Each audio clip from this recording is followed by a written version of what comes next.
Assalamualaikum warahmatullahi wabarakatuh. Perkenalkan, nama saya Fatani Daul Hasanah, dosen dari program studi S1 Informatika Fakultas Ilmu Komputer Universitas Bayangkara, Jakarta Raya. Sebelumnya, perkenalkan saya untuk menjelaskan maksud dan tujuan dari pembuatan video ini. Tujuan pembuatan video ini untuk memenuhi salah satu syarat yang menjadi penilaian dalam pelaksanaan sertifikasi dosen tahun 2024 melalui penyusunan dokumen pernyataan diri dosen dalam unjuk kerja pidana perguruan tinggi atau disebut PDD UKTPT, khususnya untuk aspek pengajar. Dalam video kali ini, saya akan menjelaskan mata kuliah yang saya ampu, yakni Matematika Diskrit. Mata kuliah Matematika Diskrit merupakan mata kuliah wajib bagi mahasiswa semester 2 dengan bobot yang dimiliki, yakni 3 SKS. Sebelumnya, saya akan menjelaskan beberapa poin terkait dengan mata kuliah Matematika Diskrit, mencakup deskripsi, capaian pembelajaran lulusan, capaian pembelajaran mata kuliah, dan referensi atau bahan bacaan yang digunakan. Terkait dengan deskripsi mata kuliah Diskrit merupakan salah satu mata kuliah dasar di program studi S1 Informatika. Secara umum, mata kuliah ini mencakup beberapa topik besar, yaitu logika matematika, himpunan, relasi, fungsi, graf, dan pohon. Mahasiswa dibekali konsep-konsep matematika Diskrit yang berkaitan dengan bidang keilmuan serta kemampuan berpikir logis, analisis, dan sistematis. Dalam mata kuliah Matematika Diskrit, capaian pembelajaran lulusan atau CPL pada mahasiswa S1 program studi Informatika Universitas Bayangkara, Jakarta Raya yang dibebankan pada mata kuliah ini mencakup yang pertama, menunjukkan sikap bertanggung jawab atas pekerjaan di bidang keahliannya secara mandiri. Yang kedua, menguasai konsep dan teori konsep matematika diskrit yang meliputi materi dasar matematika yang digunakan untuk memodelkan menganalisis komputasi. Yang ketiga, mampu menerapkan pemikiran logis, kritis, sistematis, dan inovatif dalam konteks pengembangan atau implementasi ilmu pengetahuan dan teknologi, dan memperhatikan serta menerapkan nilai humaniora yang sesuai dengan bidang keahliannya. Dan CPL yang terakhir, yakni mampu menerapkan pengetahuan matematika untuk menyelesaikan masalah pada bidang sistem komputer. Kemudian, capaian pembelajaran mata kuliah ini mencakup ada 5 aspek. Yang pertama, menunjukkan sikap bertanggung jawab atas pekerjaan di bidang keahlian secara mandiri, mampu menguasai konsep dasar matematika diskrit mengenai logika matematika. Mahasiswa mampu menghubungkan konsep logika matematika dalam himpunan, relasi, fungsi, graf, dan pohon. Kemudian mahasiswa mampu memperjelas dan membedakan jenis-jenis dari himpunan, relasi, fungsi, graf, dan pohon. Dan CPMK yang kelima, yakni mahasiswa mampu dalam merekonstruksi konsep dasar matematika diskrit meliputi logika matematika, himpunan, relasi, fungsi, graf, dan pohon secara menyeluruh, khususnya dalam bidang informatika dan komputer. Secara umum, materi pembelajaran ini mencakup 6 pembahasan. Yang pertama, logika matematika, yang kedua himpunan, yang ketiga relasi, yang keempat fungsi, yang kelima graf, dan yang terakhir pohon. Kemudian dalam pelaksanaan pembelajaran ini terdapat beberapa pustaka atau referensi yang digunakan dalam kegiatan pembelajaran. Pustaka atau referensi ini yang digunakan mencakup pustaka utama dan pustaka pendukung. Terdapat 3 di antara pustaka yang digunakan, yakni Rinaldi Munir dengan judul Matematika Diskrit, Max Rizal dengan judul Dasar Logika Matematika dan Informatika, kemudian yang terakhir Samuel Wibisono yang berjudul Matematika Diskrit. Dan masih terdapat beberapa referensi atau bahan bacaan yang digunakan. Selama 1 semester, proses pembelajaran dari mata kuliah Matematika Diskrit dilakukan selama kurang lebih 16 pekan. Dari 16 pekan itu terbagi pekan pertama sampai dengan pekan ke-7 merupakan pekan sebelum UTS, pekan ke-8 merupakan pekan UTS atau pelaksanaan ujian tamat semester, pekan 9 sampai dengan pekan 15 ini pekan sebelum UAS, dan pekan ke-16 merupakan pelaksanaan pelaksanaan UAS atau ujian akhir semester. Sistem pembelajaran yang dilakukan dalam penyampaian materi pada kuliah matematika distrik dilakukan baik secara offline kelas maupun secara online. Metode pembelajaran yang diterapkan yakni mengutamakan keaktifan peranan mahasiswa dalam proses pembelajaran. Ini berupa pembelajaran kolaboratif, diskusi, dan penugasan, baik penugasan kelompok maupun penugasan individu. Dalam pelaksanaan perkuliahan dilakukan secara dua arah, di mana mahasiswa akan selalu diajak berdiskusi dan tanya jawab.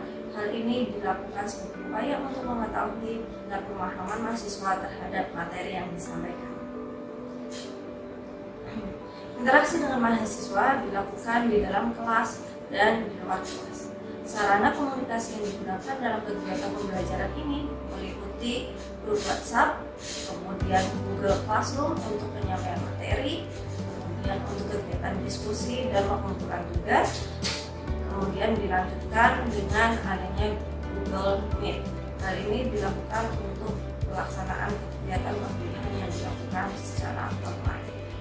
Dalam proses penilaian, sistem penilaian untuk mata kuliah kali ini terbagi menjadi beberapa hal, seperti diantaranya yakni kehadiran mahasiswa dengan bobot 10%, tugas dengan bobot 20%, ujian tengah semester dengan bobot 30%, dan ujian akhir semester sebesar 40%. Selanjutnya, saya akan menampilkan cuplikan kegiatan pembelajaran yang saya lakukan secara offline di kelas bertatap muka langsung dengan para mahasiswa untuk mata kuliah matematika distrik di Universitas Bayangkara Jakarta Raya. Selamat menyaksikan video pelaksanaan kegiatan pembelajaran. Oke, assalamualaikum warahmatullahi wabarakatuh. Waalaikumsalam warahmatullahi wabarakatuh. Oke, selamat siang semua rekan mahasiswa. Yang kabarnya? Baik, sebelum kegiatan perkuliahan, aku akan cek kehadiran rekan mahasiswa terlebih dahulu. Oke, saya cek kehadiran terlebih dahulu. Ardianda Farogani, Aditya Lutari Faldi, Agung Kusuma Wirandi, oke, kemudian Ahmad Rizky Maulana, Amin Alfarizi, Anissa Dwi Rizkanti, Aryo Dadung, Bayu Aji, Dafa Raihan. Oke, baik, hari ini kita belajar tentang matematika distrik. Ada beberapa materi. Yang pertama pengantar logika, kemudian proposisi, operator, dan tabel kebenaran. Ya. Kemarin kita sempat review sempat materi terkait dengan pengantar logika. Pengantar logika kemarin apa yang kita bahas? Proposisi, kemudian bagaimana cara membedakan apakah suatu kalimat tersebut merupakan proposisi atau tidak? Kenapa? Karena suatu kalimat tersebut mengandung kebenaran. Okay. Dan nilai proposisi itu bisa dinyatakan benar atau salah tergantung atau kalau saja. Nah, tapi terkadang meskipun dari kalimat tersebut benar atau salah, itu tetap merupakan suatu proposisi. Ya. Contoh, ada yang bisa berikan contoh untuk proposisi. Proposisi. Satu tambah satu sama dengan dua. Itu merupakan proposisi atau bukan? Proposisi karena ada nilai kebenarannya. Dan nilai kebenarannya benar atau salah? Benar. Oke. Kemudian, kalau suatu kalimat yang bukan merupakan proposisi, bagaimana? Suatu kalimat itu bisa dikatakan oh ini bukan proposisi. Itu yang bagaimana? Yang berupa kalimat pertanyaan, atau jika sama X lebih besar sama dengan 30 itu proposisi atau bukan? Bukan karena nilainya X tidak. Oke, itu ya. Ini terkait dengan logika kemarin berasal dari bahasa Yunani, yaitu logos berarti kata, ucapan atau alasan. Ya, logika itu berkaitan dengan reasoning atau sebagai penalaran. Ya. Kemudian ya proposisi kemarin, proposisi merupakan metode untuk menghitung dengan menggunakan proposisi atau kalimat. Yang ditinggal adalah nilai kalimatnya. Kalimatnya dinilai true saja atau false saja, benar saja atau salah saja. Jadi tidak bisa benar dan salah. Ini ya, ini contohnya gajah lebih besar daripada tikus. Ini proposisi ya, proposisi. Tapi nilai kebenarannya bagaimana? Benar. Oke, kemudian kalau ini 520 lebih kecil dari 111, proposisi tapi nilai kebenarannya salah. Itu ya, jadi dia punya nilai kebenaran. Nih, jangan tidak tidur selama kuliah. Proposisi atau bukan? Bukan. Dikatakan bukan proposisi. Dan ini pun juga bukan merupakan kalimat proposisi dikarenakan ya, dia tidak terdefinisikan. Oke, kemudian kita lanjut ke kemarin ada proposisi ada dua jenis, atomik sama majemuk. Kalau atomik itu hanya terdiri dari satu kalimat. Satu kalimat pernyataan aja. Kalau majemuk itu gabungan dari dua atau lebih dari proposisi A atau B. Ya. Ada pernyataan P, ada pernyataan I, kemudian dia digabungkan. Terus ini ada penggabungannya berupa apa? Kemarin kan sudah sempat membahas tentang operator logika. Nah ini penggabungannya apa ini? Ya, operator ada konjungsi, disjungsi, negasi, implikasi, atau implikasi.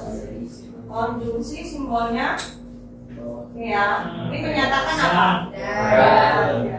Dari dua pertanyaan, bla bla bla, dan. Ini konjungsi. Kemudian disjungsi atau ya atau terus negasi apa? Bukan. Semuanya nih ya. Terus implikasi itu yang paling mana?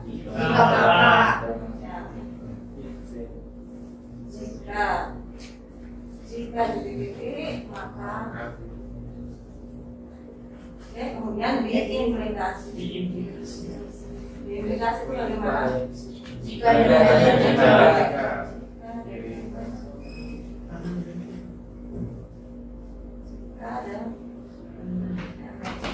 titik-titik jika dan hanya jika titik-titik ya. Jadi pernyataan A titik jika dan hanya jika pernyataan B. Oke, itu terkait dengan operator dasar dari sebuah kemudian operator Anda merupakan berkenaan dengan satu proposisi ya. Jenisnya operasi negasi. Negasi tadi apa? Bukan.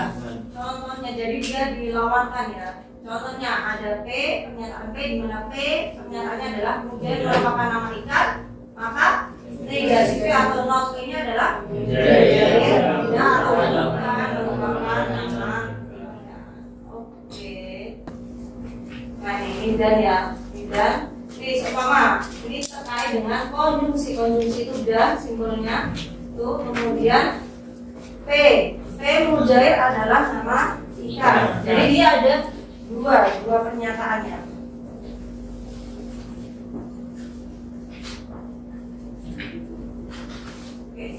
P adalah nama ikan. Kemudian ada I walet adalah nama burung. Kemudian kalian diminta untuk membuat ekspresi logika konjungsi atau dan. Jadi mujair adalah nama ikan dan walet adalah nama burung. Nah ini ekspresi logikanya begini, simbolnya P dan I. Sedangkan kalimatnya ini apa? Mujair adalah nama ikan dan walet adalah nama burung. Ini merupakan proposisi. Proposisi apa? Atomik atau majemuk? Majemuk. Karena merupakan gabungan. Kemudian ini untuk operator disjungsi. Disjungsi itu pernyataannya adalah atau. Ini berarti gimana? Mujair adalah nama ikan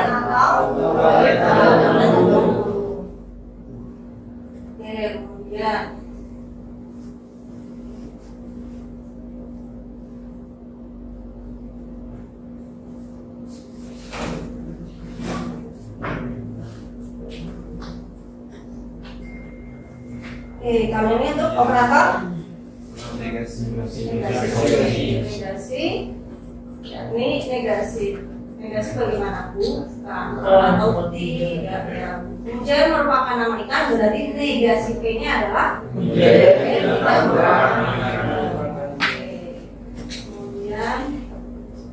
bisa di next.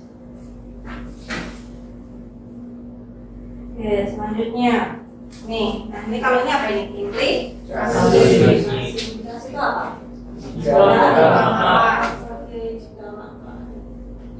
Simbolnya ini, maka jika ada ekspresi logika demikian, maka proposisinya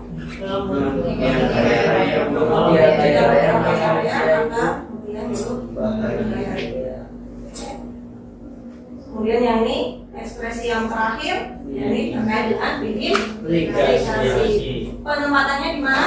Di tengah ya. Mutia kaya raya, mutia di bahagia, maka untuk penggabungannya yaitu mutia kaya raya jika dan jika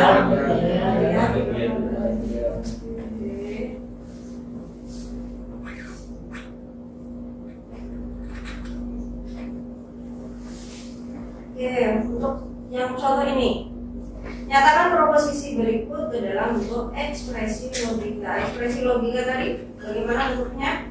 Berupa ekspresi logik berupa simbol ya.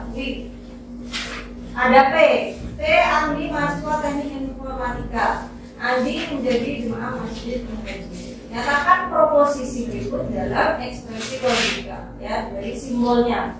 Jadi di sini ada proposisi majemuk. Yang pertama adalah Andi mahasiswa teknik informatika dan jemaah masjid muhajirin. Nah, kira-kira ekspresi logikanya bagaimana? Yuk, silakan. Ada yang mau ceritakan? Cluenya udah ada, yaitu apa? Dan. Yuk, silakan.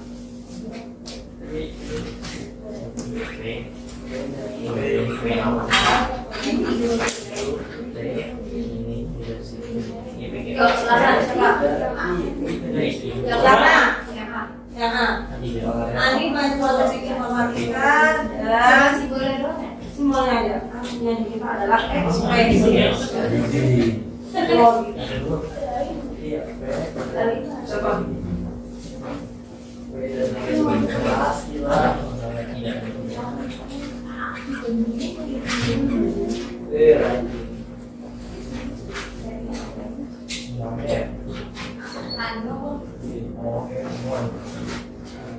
Ada. Oke, terima kasih. Namanya siapa? Sulistiana. Oke. Yuk lanjut yang kedua. Andi mahasiswa teknik informatika dan tidak jemaah masjid muhajirin. Ada grupnya dua, yaitu apa? Dan tidak. Ayo silakan.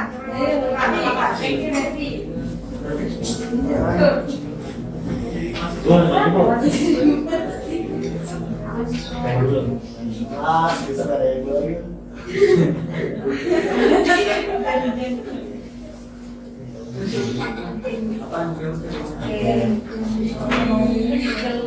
Dan negasi. Oke, betul ya. Kemudian yang ketiga. Nah, ini kalau ini ada kalimat di depan yaitu tidak benar bahwa Andi mahasiswa teknik informatika ataupun jemaah muhajirin. Tidak benarnya di depan. Tidak benarnya di depan. Jadi kira-kira bagaimana? Ayo, silakan maju ke depan.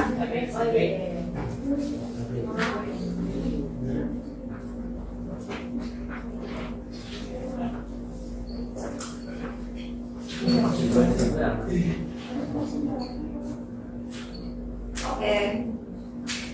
Karena ada kalimat tidak benar, maka negasinya ada di depan ya. Tidak benar. Nih. Kemudian yang D, tidak benar bahwa Andi mahasiswa informatika dan jemaah masjid yang beda apa ini?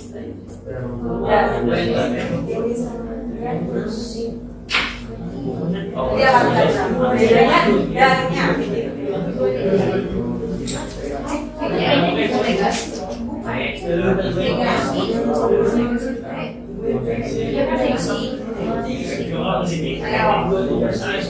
Ada perubahan dan ada kalimat bukan.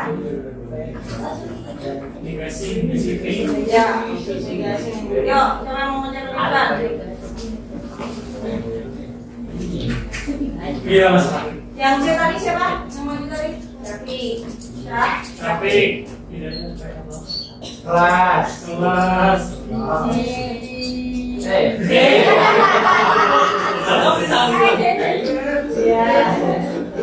Yang terakhir. Jika di materi matematika kemudian C, kemudian kita masuk ke materi